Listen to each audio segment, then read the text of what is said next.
कई करोड़ रुपए का सुरक्षा व्यवस्था का ठेका जो है राजवीर सिंह ने अलॉट किया था। बड़े बड़े दावे किए गए थे कि बूम बैरियर लगेंगे, मेट्रो की तरह कार्ड लगाकर एंट्रियां होंगी, स्कैनर लगेंगे, गाड़ियां स्कैन करने के यंत्र लगेंगे। कहाँ है वो यंत्र? यहाँ राज्यपाल जब विश्वविद्यालय में थे तब गोलियां चली, पता नहीं कितनी घटनाएं होंगी। मेरे ऊपर भी यहाँ गोलियां चली थी। प्रदीप देशवाल का और वीसी साहब का कोई निजी मामला है, उस खुन्नस को निकालने के लिए प्रदीप देशवाल किसी के कहने पर जानबूझ के जो है अपने आप को सुर्खियों में लाने के लिए जो है शिकायतें दे रहा है। इस मामले का कोई आधार बनता नहीं है, बस वो जानबूझ के इन दोनों की आपसी कोई अंडरस्टैंडिंग का मामला है और उसको लेके ये सारी चीजें की जा रही है। वाइस चांसलर साहब तो उनको नौकरियां दे रहे हैं जो राजनेताओं के परिवार से संबंध रखते हैं, जो राजनेताओं के चहेते हैं, चाहे पूर्व में रहे सांसद का रिश्तेदार हो। कंसल्टेंट लगाया गया था 90,000 रुपए की सैलरी पर। चाहे अन्य लोगों का मैं बाय नेम लेने लगूंगा तो कई लोगों की पोल खुल जाएगी। क्या ऐसा तो नहीं कि आपकी डिग्री जो है वो विश्वविद्यालय नहीं दे रहा है और इस करके जो है ये मामला दर्ज करवाया जा रहा है, या ऐसा कुछ? जिस आदमी की अपनी खुद की डिग्रियां नकली हैं, जो मास्टर डिग्री से पहले पीएचडी करके बैठा है, जिस सब्जेक्ट में पीएचडी करके बैठा है उस सब्जेक्ट में नहीं किसी अन्य सब्जेक्ट में प्रोफेसर लग के बैठा है, जिस क्लास में स्टूडेंट है उसी दौरान उस क्लास में टीचर का एक्सपीरियंस बनवा के बैठा है, ऐसा आदमी नैतिकता की बात कर रहा है, खुद की डिग्रियां नकली दूसरों की डिग्रियां कैंसिल करने की बात कर रहा है। नमस्कार दोस्तों, इस वक्त हम रोहतक में बैठे हैं। प्रदीप देशवाल मेरे साथ है, इनसो के राष्ट्रीय अध्यक्ष हैं, साथ ही पूर्व में जो इन्होंने लोकसभा का चुनाव जो है रोहतक लोकसभा से लड़ा था। आज का मुद्दा जो है वो है रोहतक की विश्वविद्यालय जो है एमडीयू यूनिवर्सिटी। एमडीयू यूनिवर्सिटी के वीसी जो है राजवीर सिंह, उनके खिलाफ जो है पीजीआई थाना में एक शिकायत जो है प्रदीप देशवाल ने दी है। एफआईआर दर्ज करने के लिए लगभग 2.5 करोड़ रुपए के गबन का आरोप है। अब राजवीर लोहान की अगर बातचीत करें तो इससे पहले जो है इनके ऊपर सुपवा यूनिवर्सिटी जो है वहां का इनके पास चार्ज था। अब सुर्खियां जो बड़ी थी कि वहां जो है अफीम के पौधे लगाए गए थे। अब इन्होंने कैथल की जो संस्कृत विश्वविद्यालय है वहां का इन्होंने चार्ज लिया है, दूसरा टर्म इनका चल रहा है। लेकिन एमडीयू में जिस तरीके से इनका टर्म चल रहा है वो जग जाहिर है, किसी से छिपा नहीं है। अगर कानून व्यवस्था की बात करें तो कोई ऐसा महीना जाता है जब यूनिवर्सिटी के अंदर मारपीट ना हो, गोलियां ना चले या पुलिस का आवागमन ना हो। अगर नैतिकता के आधार पे देखें तो जो विश्वविद्यालय होते हैं वो ऑटोनोमस बॉडी होती है, वहां पुलिस की आवाजाही होती ही नहीं है, विशेष परिस्थितियों में बुलाई जाती है। लेकिन आज के दिन अगर एमडीयू की बात करें तो आप एमडीयू में एंट्री तब करेंगे जब पुलिस वाले आपको अनुमति देंगे। ये हालात आज बने हुए हैं और एमडीयू के पास अपने खुद की सुरक्षा एजेंसी है, सुरक्षा कर्मचारी काम कर रहे हैं, बावजूद इसके पुलिस की जरूरत लगातार एमडीयू को क्यों पड़ रही है? कौन वो लोग हैं जो बार बार अनुमति दे रहे हैं? क्या एमडीयू के जो सीएसओ है वो काबिल नहीं है या काबिल लोग नहीं लगाए गए? ये एक अपने आप में प्रश्न चिन्ह जो है वो खड़ा हो जाता है। और एमडीयू के अंदर लगातार जो सत्तासीन पार्टियों के कार्यक्रम लगातार हो रहे हैं, उनको बड़े बड़े जो है ओबलाइज करने के लिए बड़े बड़े गिफ्ट जो दिए जा रहे हैं वो जग जाहिर है किसी से छिपे नहीं है। आज प्रदीप देशवाल ने एक शिकायत जो है वो पीजीआई थाना में दी है, उसकी सर्टिफाइड कॉपी इस वक्त इनके साथ है। क्या पूरा मामला है वो सारी बात जो है प्रदीप देशवाल से जानने का प्रयास करेंगे। प्रदीप भाई, क्या मामला था कि वीसी के खिलाफ जो है आपको कानून के दरवाजे पे जाना पड़ा, थाने में जाना पड़ा, शिकायत देनी पड़ी, क्या ऐसा हुआ? सबसे पहले तो मैं आपके चैनल और आपके दर्शकों को इस बारे में जो है विस्तार से बताऊंगा और मैं बधाई देना चाहूंगा कि इतना गंभीर जो मामला जो है आपने सबसे पहले जो इसको उठाया है। और जो है ये जो मामला है ये सिर्फ 2.5 करोड़ रुपए का नहीं है। अगर टोटल जो है राजवीर सिंह के कार्यकाल की हम बात करेंगे तो ये करीब 10-15 जो है करोड़ के आसपास जो है टोटल इस तरह का जो है फ्रॉड कहूँ या चूना लगाना महर्षि दयानंद विश्वविद्यालय को कहूँ, ये टोटल होगा जब ऑडिट होगा या जब सरकार की या कोई स्वतंत्र जांच एजेंसी जो है वो कोई जुडिशियल इंक्वायरी अगर पूरे मामले की होगी तो ये 10 करोड़ से ऊपर का मामला जो आएगा। ये तो जो आप 2.5 करोड़ की जो बात कर रहे हैं ये तो वो मामला है जो हमारे संज्ञान में पहले से था और हम लगातार जो है चिट्ठी लिखकर वाइस चांसलर को इस बारे में आगाह भी करते रहे थे। परंतु जब ये सारा मामला जो है एनुअल ऑडिट रिपोर्ट में जो है पकड़ा गया तब हमने जो आरोप लगाए थे उन पर जो है मोहर लगाने का काम सरकार की एजेंसी ने किया, ऑडिट डिपार्टमेंट ने किया। और ये जो 2.5 करोड़ रुपये जो है उसका चूना महर्षि दयानंद विश्वविद्यालय को लगाया गया। इसके अतिरिक्त आए दिन आप देख सकते हैं कि जो है किस तरीके से राजनीतिक कार्यक्रमों पर, विभिन्न संगठनों के कार्यक्रमों पर या राजनेताओं को ओबलाइज करने के लिए किस तरीके से विश्वविद्यालय के संसाधनों का, विद्यार्थियों के पैसे का, डीएसडब्ल्यू के पैसे का जो है दुरुपयोग ही नहीं, उसको पानी की तरह बहाया जा रहा है। विश्वविद्यालय के पैसे को आप अपने राजनीतिक फायदे के लिए, अपने रिलेशन बढ़ाने के लिए, अपनी कुर्सी पर बने रहने के लिए जो है आप किस तरीके से जो है विद्यार्थियों के पैसे को ऐसे बर्बाद कर सकते हैं। और ये बर्बादी का नहीं, ये तो स्पष्ट है, ये ऑडिट रिपोर्ट में जो है ये स्पष्ट लिख रखा है, मैं दिखाना चाहूंगा, ये गबन का मामला है। बिल्कुल ये गबन का मामला है और ये बिल्कुल, ये आज भी सरकार द्वारा जो ऑडिट करा गया एनुअल ऑडिट रिपोर्ट, खुद जिस सरकार ने वाइस चांसलर को जो है राजवीर सिंह को इस कुर्सी पर बैठा रखा है, उसी सरकार के डॉक्यूमेंट कह रहे हैं कि ये 2.5 करोड़ रुपए का जो है गबन हुआ है। किसी भी वाइस चांसलर का, चांसलर को भी कोई परमिशन नहीं होती कि वो फाइनेंशियल मैटर में यूनिवर्सिटी के अगेंस्ट जाए या यूनिवर्सिटी के इंटरेस्ट के अगेंस्ट जो है कोई कार्रवाई करे। परंतु राजवीर सिंह ने सभी नियम कायदे ताक पर रखकर इस तरह के पता नहीं कितने कांड कर रखे हैं। राजवीर सिंह की या यूनिवर्सिटी के वीसी की ऐसी क्या मंशा है कि वो इस तरीके के उनको अंजाम दे रहे हैं? 2.5 करोड़ का तो ये चलो उसी सरकार की रिपोर्ट है जिस सरकार ने इसको लगा रखा है, इसके अलावा अभी आप बता रहे हो 10, 12, 15 करोड़ जिस तरीके से सोमनाथ का मंदिर लूटा गया था और लूट कर बोरे भरकर जो है संपत्ति को लेकर गए थे लूटे, उसी तरीके से इस विश्वविद्यालय रूपी जो मंदिर है जो है, इसको लूटकर जिस दिन ये जाएगा उस दिन जो है बोरे भरकर यहाँ से लेकर जाएगा। बीच में भी जा रही हैं। मेरे सूत्रों ने बताया कि किस तरीके से जो है यहाँ से गमले यहाँ कोठी से जो नए मकान पर शिफ्ट किए गए, किस तरीके से कोरोना काल में जो 19,000 पेड़ काट कर बेच दिए गए। हमने खुद ट्रैक्टर ट्रेली पकड़वाई थी, वो ट्रैक्टर ट्रेली पर उसके मालिक पर कार्रवाई करने की बजाय जो है उनको पिछले रास्ते से निकालने का काम किया। एक स्तर देखिए, एक वाइस चांसलर का ये स्तर नहीं होता कि आप पेड़ बेचोगे, आप पेड़, हरे भरे पेड़ों को कटवाओगे, या ये वाइस चांसलर का लेवल नहीं है कि उसके कैंप ऑफिस में बैठे लोगों के कारण जो एक माली सुसाइड कर लेता है और सुसाइड नोट पे बाकायदा लिखता है कि मैं कच्चा कर्मचारी था, 50,000 रुपए जो है रिश्वत मेरे से ली गई। जब मैंने कहा कि मेरे से रिश्वत क्यों ली गई, मेरी नौकरी कच्ची है, पक्की नहीं हुई, तो उसको नौकरी से निकाल दिया जाता है और पैसे मांगता है तो उस पर झूठे मुकदमे दर्ज कराने की धमकियां दी जाती हैं और वो बेचारा जो है उसके पास कोई रास्ता नजर नहीं आता, न्याय नहीं मिलता तो सुसाइड कर लेता है। थाना शिवाजी कॉलोनी में मुकदमा दर्ज है। आज भी क्या कार्रवाई हुई? वाइस चांसलर ने उन लोगों को बचाने का काम किया। क्यों बचाने का काम किया? क्योंकि वो राजवीर सिंह के राजदार हैं। जिस दिन वो पुलिस इंटेरोगेशन में जो है बोलने लगेंगे तोते की तरह, उस दिन यहाँ विश्वविद्यालय के बहुत से ऐसे राज हैं जो खुलेंगे। इसीलिए उनको बचाने का काम किया। आज जिस मामले की हम बात कर रहे हैं, आज जो है विद्यार्थियों के प्रतिनिधि मंडल ने मेरे साथ जाकर जो है थाना पीजीआई में जो है रिपोर्ट दर्ज कराने का काम किया है और ये उसकी सर्टिफाइड कॉपी जो है हम लेकर आए हैं। बिल्कुल। और ये सभी डॉक्यूमेंट्स जो आरटीआई से मैंने प्राप्त किए हैं और इसमें नकार नहीं सकता कोई, ये सरकार की एनुअल ऑडिट रिपोर्ट है जिसने स्पष्ट रूप से ये कहा है कि विश्वविद्यालय को लगातार चूना लगाया जा रहा है, गबन हो रहा है यहाँ पर। परंतु क्योंकि विश्वविद्यालय और विद्यार्थियों के पैसे को एक राजनीतिक पार्टी के कार्यक्रमों पर लुटाया जा रहा है जो सत्ता में है, तो उनको कोई आपत्ति नहीं होगी, क्योंकि उनके लिए तो ये अवसर है। वो लोग आपदा में अवसर तलाश रहे हैं। आज विश्वविद्यालय के पास न वेतन बांटने के लिए जो पैसे हैं, ना जो रिटायर कर्मचारी हैं उनकी पेंशन देने के लिए पैसे हैं। और यहाँ तक कि मैं पूछना चाहता हूँ कि सैकड़ों की संख्या में सुरक्षा कर्मचारी, जो आपने बड़ा महत्वपूर्ण मुद्दा उठाया था, कई करोड़ रुपए का सुरक्षा व्यवस्था का ठेका जो है राजवीर सिंह ने अलॉट किया था। बड़े बड़े दावे किए गए थे कि बूम बैरियर लगेंगे, मेट्रो की तरह कार्ड लगाकर एंट्रियां होंगी, स्कैनर लगेंगे, गाड़ियां स्कैन करने के यंत्र लगेंगे। कहाँ है वो यंत्र? यहाँ राज्यपाल जब विश्वविद्यालय में थे तब गोलियां चली, पता नहीं कितनी घटनाएं होंगी थी। मेरे ऊपर भी यहाँ गोलियां चली थी विश्वविद्यालय। पिछले दिनों एक सुरक्षा कर्मचारी ने अपनी जान गंवानी पड़ी थी गेट नंबर 2 पे। बिल्कुल, हमारा मनोज नाम का एक साथी था जिसकी गेट नंबर 2 पर ड्यूटी थी। उसने सुरक्षा व्यवस्था दुरुस्त करने के लिए अपनी ड्यूटी को निभाने में जो है अपनी जान गंवानी पड़ी। विश्वविद्यालय का क्या स्टैंड था? विश्वविद्यालय की तरफ से उस मामले में मुकदमा तक दर्ज नहीं किया गया था।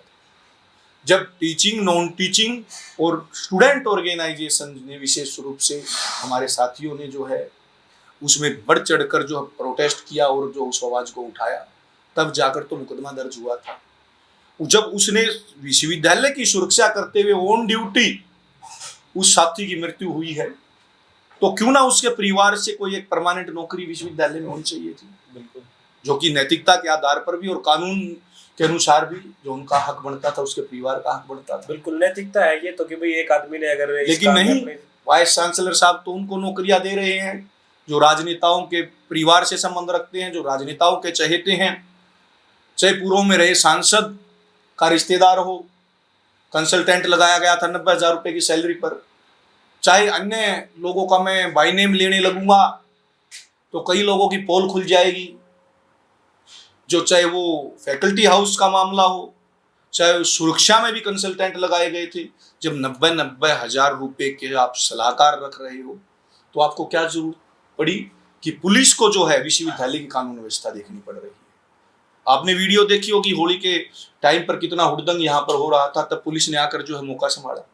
अब भी आप विश्वविद्यालय में जाओगे तो पुलिस के कर्मचारी आपको नजर आएंगे, वो भी एक बड़े ऑटोमेटिक हथियार के साथ।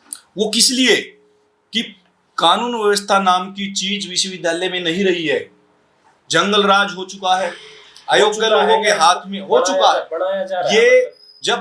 जब विश्वविद्यालय के कुलपति ही आपराधिक प्रवृत्ति के लोगों के साथ मंच साझा करेंगे, उनसे बुक्के लेंगे, अपने निजी स्वार्थ के लिए उनको आगे करके अपने उद्देश्यों को पाने, अपने उद्देश्यों को हासिल करने के लिए जो है उनका प्रयोग करेंगे, तो माहौल खराब होना लाजमी है। अच्छा प्रदीप भाई, दो चीजें होती हैं, किसी भी प्रदेश की सत्ता जो होती है उसकी रीढ़ की हड्डी कर्मचारी होते हैं, और विश्वविद्यालय जो होता है उसकी रीढ़ की हड्डी वहां के छात्र होते हैं। अगर विश्वविद्यालय में छात्र नहीं होंगे तो विश्वविद्यालय किसी चीज का नहीं है, ना वहाँ विषय का कोई काम है, ना वहाँ किसी फैकल्टी का कोई काम है। और आज ये जो शिकायत दी गई है, आप ये देखोगे तो इस शिकायत में आप प्रदीप देशवाल ने शिकायत दी है और लॉ डिपार्टमेंट के रिसर्च खोल रही है। एक विश्वविद्यालय का जागरूक छात्र होने के नाते इन्होंने उस विश्वविद्यालय के वीसी के खिलाफ शिकायत दी है जिस विश्वविद्यालय में ये इस वक्त भी रिसर्च जो है वो कर रहे हैं। प्रदीप भाई, ऐसा क्या हुआ कि आपने अपनी रिसर्च को हटा के और आपको ये लगा कि विश्वविद्यालय बचाना बड़ा जरूरी है, अगर विश्वविद्यालय नहीं बचा तो कुछ बड़ी घटना जो वो हो सकती है? देखिए, हमारे क्षेत्र के नौजवान साथी जो आप हमारी आने वाली पीढ़ियां जो हैं वो यहीं से शिक्षा ग्रहण करेंगी, और हमने भी और हमारे से पहले जो पीढ़ियां थी वो भी अगर शिक्षित हुए हैं तो उसमें महर्षि दयानंद विश्वविद्यालय का इस क्षेत्र में, इस प्रदेश में और इसके विकास में महत्वपूर्ण योगदान रहा है।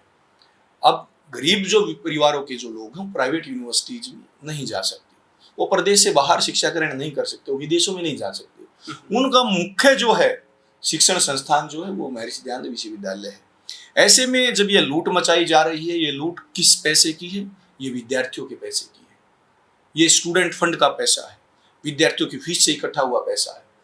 जो ये लूट ये लोग मचा रहे हैं, इससे विद्यार्थियों की चाहे वो दाखिला फीस हो, चाहे वो ट्यूशन फीस हो, चाहे कोई अन्य फंड हो, वो उनमें जो है वृद्धि होगी। अब आप देखिए, मर्सी चांस की फीस जो है वो 15-15, 20-20 हजार रुपए है, एग्जाम फीस जो मर्सी चांस की। जब फ्रेश एग्जाम जो है उसकी फीस जो है 400 रुपये, 600 रुपये, ज्यादा से ज्यादा लेट फीस लग के 1000-1500 रुपये हो जाती है। तो वैसी ही तो परीक्षाएं मर्सी चांस में लेते हैं, वहां 15-15 हजार रुपये फीस कर दी है। जो एजुकेशन जो है वो सोर्स ऑफ इनकम नहीं होना चाहिए, परंतु क्योंकि सत्ता में बैठे लोग जो है उनको अपने उल्लू साधने हैं, और उसमें अहम किरदार में जो है राजवीर सिंह यहाँ पर बैठा है। प्रदीप भाई, आपने 2 दिन पहले सोशल मीडिया के माध्यम से जानकारी दी कि मंगलवार को 11 बजे जो है हम यूनिवर्सिटी के वीसी के खिलाफ शिकायत देंगे और एफआईआर दर्ज करवाने के लिए शिकायत देंगे। उसके बाद 3-4 लोगों के फोन आए और मैंने भी कई लोगों से बातचीत की, तो उनमें से कई लोगों ने ये कहा कि प्रदीप देशवाल का और वीसी साहब का कोई निजी मामला है, उस खुन्नस को निकालने के लिए प्रदीप देशवाल किसी के कहने पर जानबूझ के जो है अपने आप को सुर्खियों में लाने के लिए जो है शिकायतें दे रहा है। इस मामले का कोई आधार बनता नहीं है, बस वो जानबूझ के इन दोनों की आपसी कोई अंडरस्टैंडिंग का मामला है और उसको लेके ये सारी चीजें की जा रही है, ऐसा कुछ है? देखिए, वीसी साहब ना मेरी रिश्तेदारी में है, ना मेरे गांव के हैं, ना मेरे खेत के पड़ोसी हैं, ना मेरे हलके के हैं, ना मेरी लोकसभा के हैं, ना मेरी लोकसभा के किसी गांव के हैं। और मैं तो ये कहना चाहूंगा कि यहाँ आने से पहले, इस विश्वविद्यालय में कुलपति लगने से पहले राजवीर सिंह नाम के व्यक्ति को मैं जानता था। अब कोई व्यक्ति यहाँ आकर हमारे विश्वविद्यालय में आकर लूट मचाए तो हम जिंदा और जागरूक लोग हैं, हम ये बर्दाश्त नहीं करेंगे, चाहे वो राजवीर सिंह हो या कोई और व्यक्ति हो। हम इस विश्वविद्यालय में जो लूट मची हुई उसको स्वीकार नहीं करेंगे। रही बात, मेरे पास भी काफी साथियों के फोन आए थे, परंतु मैं तो आपके चैनल के माध्यम से पूछना चाहता हूं कि हम ये मुद्दा उठा रहे हैं, या तो सार्वजनिक मंच पर आकर राजवीर सिंह इस बात को नकारे कि ये डॉक्यूमेंट ओरिजिनल नहीं है, ये डॉक्यूमेंट सरकारी नहीं है, या ये सर्टिफाइड नहीं है, या ये गबन नहीं हुआ। कभी भी एक बार भी उन्होंने नहीं नकारा है। इनकी डिग्रियों का जो मामला था, फर्जी डिग्रियों का मामला, कभी सामने आकर उन्होंने अपनी असली डिग्रियां नहीं दिखाई। जो लोग बचाव कर रहे हैं उनके जरूर जो है राजनीतिक हित हो सकते, पर्सनल स्वार्थ हो सकते। किसी को राजवीर सिंह से जो है मुफ्त में यहाँ नौकरियां चाहिए, या ये मैं कहना चाहूँगा संसाधन चाहिए, या बिना दाखिले के लिए या बिना हॉस्टल लिए वो हॉस्टलों में रहना चाहते होंगे, या बिना दाखिले के कैंपस में जो है फ्रीक्वेंटली जो है विजिटर की तरह घूमना चाहते होंगे, एंजॉय करना चाहते होंगे यहाँ की सुंदरता को। परंतु मेरा तो अपना कोई निजी स्वार्थ नहीं, मैं एक लीगली यहाँ का स्टूडेंट हूँ जो है। अच्छा, आपने जो डिग्रियों का मामला उठाया, डिग्री का मामला आपका भी अटका हुआ, लगातार आपको डिग्री नहीं मिल रही है।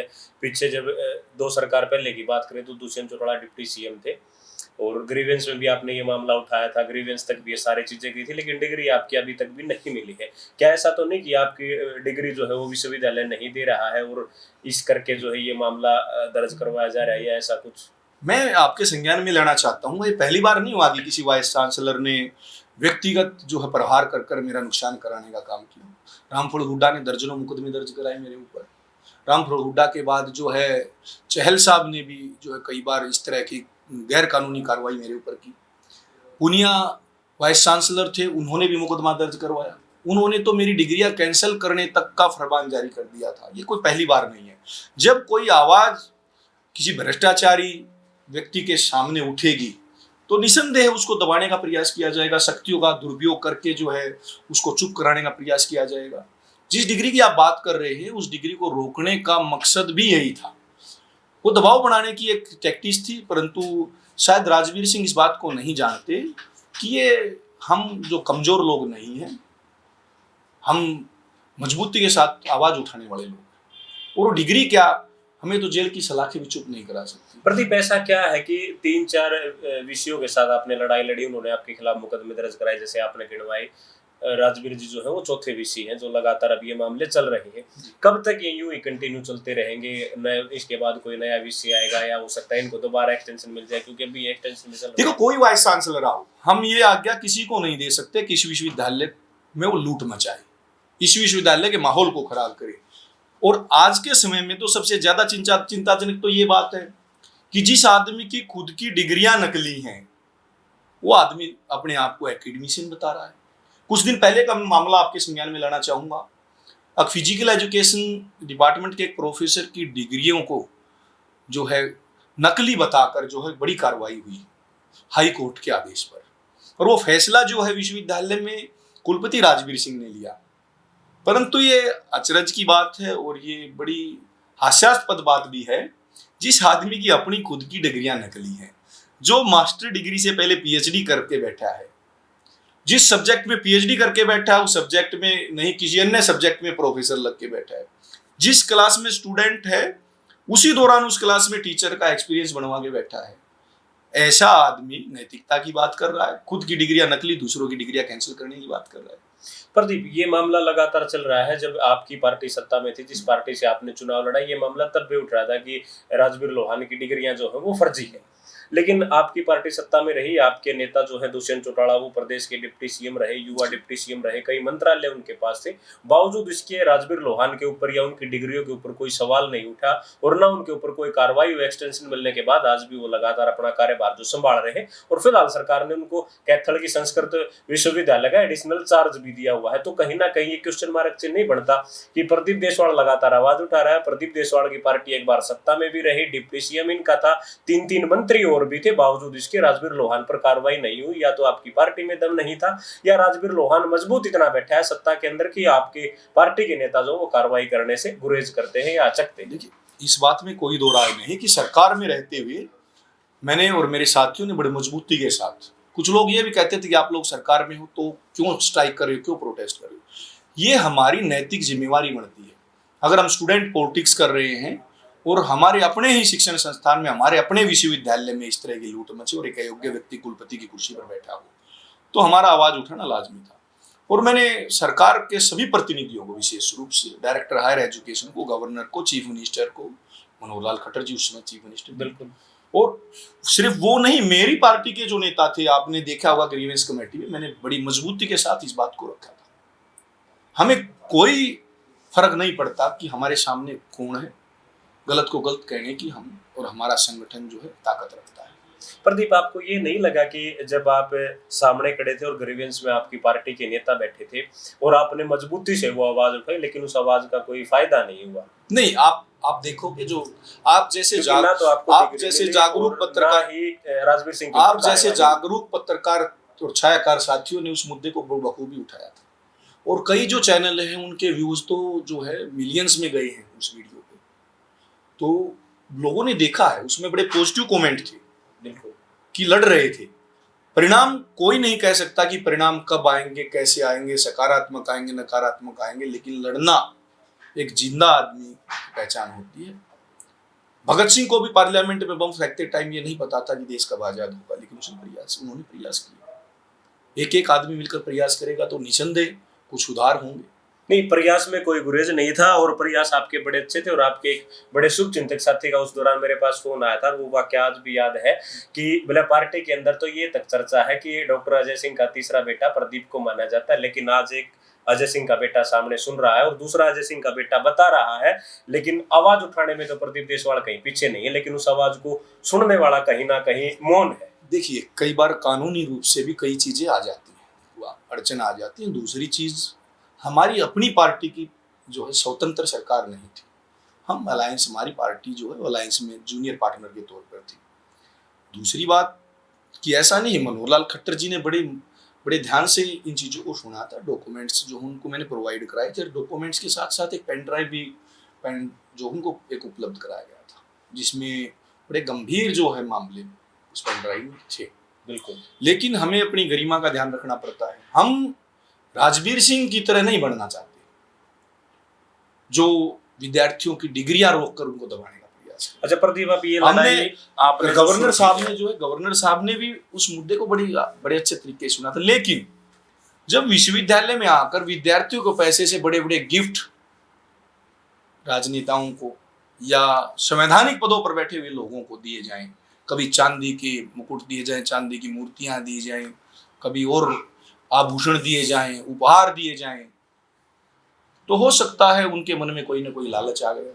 तो प्रदीप, अब ये जो आपने शिकायत दी है, ये लड़ाई का कहाँ तक लड़ी जाएगी? सड़क से और कोर्ट तक? क्योंकि सदन में तो अभी आपका कोई व्यक्ति है नहीं जो इस आवाज को उठाएगा। देखिए, सदन में जो है हम उस दिन मानेंगे कि हमारे व्यक्ति हैं जिस दिन आम परिवारों के बच्चे छात्र राजनीति के माध्यम से यूनिवर्सिटी और कॉलेजों में स्टूडेंट एक्टिविस्ट के तौर पर काम करने वाले लोग पार्लियामेंट और विधानसभा में बैठे होंगे, उस दिन विद्यार्थियों की आवाज पार्लियामेंट और विधानसभा में जाएगी। तो लेकिन हमने पहले भी जो लड़ाई लड़ी है और लड़ाई के सकारात्मक परिणाम आए हैं। आज जो पुनिया मेरी सभी डिग्रियां कैंसिल करके गया था, वो कहाँ है?